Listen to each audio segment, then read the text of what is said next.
पहला तरीका है कॉल मर्जिंग टेक्निक या कॉल, मैं तरीके बताता हूँ। Call merging technique, call forwarding technique, voice mailing technique, QR code, screen sharing techniques, apps के थ्रू। तो जो कॉल मर्जिंग टेक्निक है वो कैसे काम करती है, मान लीजिए आप मेरे मित्र हैं ही जी जी और आपको एक कॉल आता है और वो कॉलर कहता है कि ध्रुव जी, अमित जी ने आपका नंबर दिया और हम एक इवेंट कर रहे हैं दिल्ली में ताज होटल में और आपको इनवाइट करना है और we want you to host that event, या कुछ मीडिया के लोग चाहिए। तो आप बातचीत शुरू कर देंगे, आपको लगेगा कि अमित का रेफरेंस दिया है, विश्वास है, क्रेडिबल नाम है।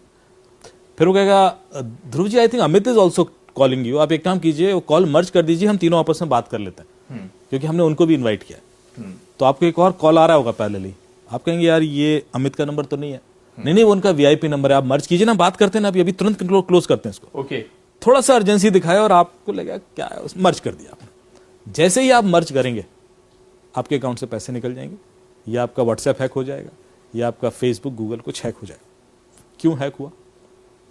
आपने कोई ओटीपी दिया नहीं दिया, आपने कोई लिंक क्लिक किया नहीं, आपने कोई ऐप इंस्टॉल की नहीं, फिर आपके पैसे क्यों निकले? फिर आपका व्हाट्सएप क्यों हैक हो सकता है? सोचिए, यही टेक्निक है बस। कैसे? मैंने आपने दो इनकमिंग कॉल मर्ज की, यही क्या? चैलेंज ये था कि दोनों इनकमिंग कॉल अननोन नंबर से थी, इसमें से एक भी नंबर आपके फोन में सेव नहीं था। बिल्कुल करेक्ट। ये वाला भी अननोन था, वो भी अननोन था। बस यही नहीं करना है। ये जो दूसरा कॉल आपको आया वो ओटीपी का कॉल था। आजकल सारे ओटीपी कॉल पे आते हैं। जो पहले एसएमएस पे आते थे, now you have an option to invite them on call. WhatsApp का ओटीपी कॉल पे भी मंगा सकते हो, बैंक का ओटीपी कॉल पे मंगा सकते हो, गूगल का ओटीपी कॉल पे मंगा सकते हो, फेसबुक का ओटीपी कॉल पे मंगा सकते हो। तो जब वो क्रिमिनल आपसे बात कर रहा है, जो पहला कॉल है वो तो क्रिमिनल का है, वेरी क्लियर। उसने कहा अमित जी का कॉल आ रहा है, अमित का इस कॉल से कोई लेना देना नहीं है। तो दूसरा कॉल वो बैंक का है, वो बैंक के ओटीपी का कॉल है। आपने कॉल मर्ज कर दिया, जैसे ही आप कॉल मर्ज करोगे तो क्रिमिनल को ओटीपी सुनाई दे जाएगा। By the time you realise कि यार ये अमित क्या बोल रहा है, तब तक तो वो रेडी है ना अप्लाई करने को, कोड अप्लाई करेगा और तो आपका ओटीपी ही तोड़ाना है। बिल्कुल।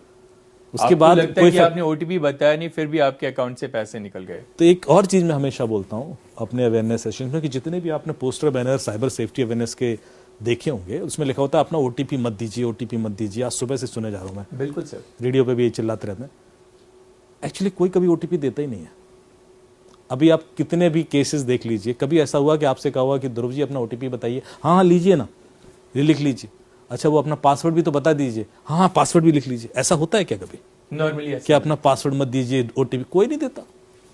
99.99% लोग नहीं देते। बहुत ही रेयर होगा जो शायद दे भी दे। ओटीपी एक तरीके से निकाला जाता है, एक कहानी होती है उसके पीछे, और वो कहानी जब तक लोगों को पता नहीं होगी, और वो कहानी सुनना चाहूंगा सर, वो तो निकलता रहेगा। जी बताइए।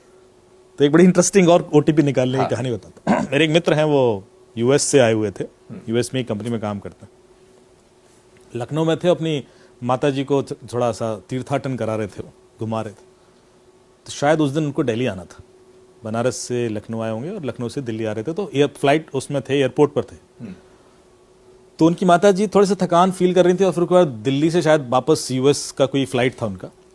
तो उन्होंने सोचा कि दिल्ली जब लैंड करेंगे उसके बाद जो उनका ड्यूरेशन है अगली फ्लाइट का, वो 6-7-8 घंटे का है, तो उस दौरान एयरपोर्ट के पास कोई होटल ले लेते हैं, वहाँ रेस्ट कर लेंगे।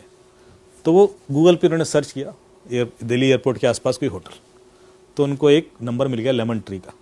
अच्छा। तो उन्होंने तुरंत कॉल लगा दिया। आप लेमन ट्री से बोल रहे हैं? हाँ जी लेमन ट्री से बोल रहे हैं। वो एक अभी मैं लैंड करने वाला हूँ 2 घंटे बाद, तो आप एक रूम बुक कर दीजिए, हिसाब कर देंगे। क्या चार्जेस? बताए इतने चार्जेस। बोले यार हमें तो 4 घंटे के लिए चाहिए, आप थोड़ा सा कंसेशन दे दीजिए। बोले सर वो तो अप्रूवल लेना पड़ेगा और ऐसा वैसा। Please please please. फिर थोड़ा ड्रामा किया उसने, कहा साहब अप्रूवल ले लिया हमने, 1800 रुपये में आपको 4 घंटे के लिए दे देंगे। वेरी गुड यार, मतलब एक अच्छा होटल आपको 4 घंटे की थोड़ा डिस्काउंट दे दिया उसने। तो बोला ठीक है सर आप कर दीजिए बुक। तो बोला आप पेमेंट कर दीजिए। तो बोले आप अपना कार्ड डिटेल दीजिए। कार्ड डिटेल में कैसे दे दूँ? बोले अरे मैं आपसे ओटीपी थोड़ी ना मांग रहा हूँ, मैं आपसे कार्ड डिटेल मांग रहा हूँ, ओटीपी मत बताना। हाँ पॉइंट है। उसने कार्ड डिटेल दे दिए, उसने कार्ड डिटेल भरे। उसने कहा सर वो 1600 रुपये का मैंने ओटीपी भेजा है, आप देख लीजिए ओटीपी आया होगा।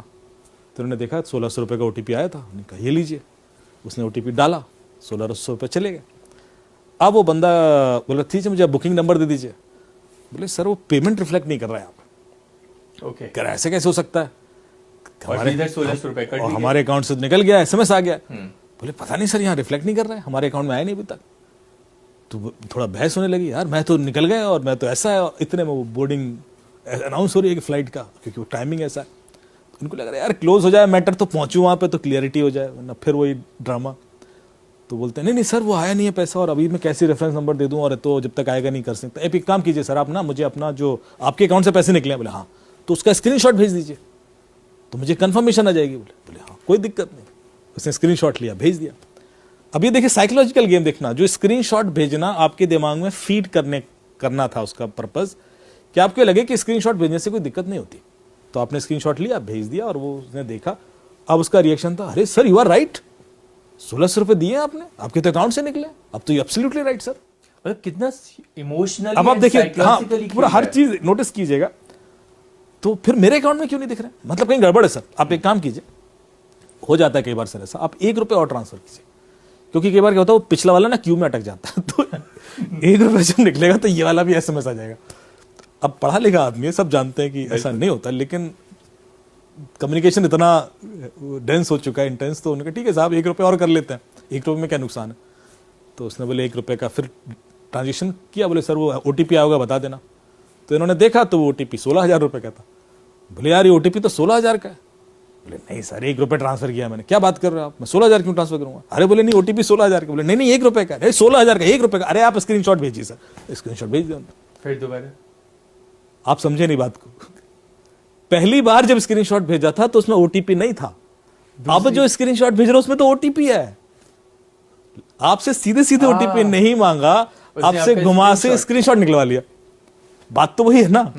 तो पहली वाली एक्सरसाइज में उसने सिर्फ आपके दिमाग में डाला कि स्क्रीनशॉट भेजने से दिक्कत नहीं होती। जैसे ही दूसरी बार में स्क्रीनशॉट भेज जाओ, उसने ओ ये क्या कर दिया मैंने तो ओटीपी भेज दिया। तो उसने अप्लाई किया, निकल गए 16,000। ये तो वो फ्लाइट बोर्ड करने वाले थे। तो आप देख रहे हो टेक्निक्स कितनी सोफिस्टिकेटेड।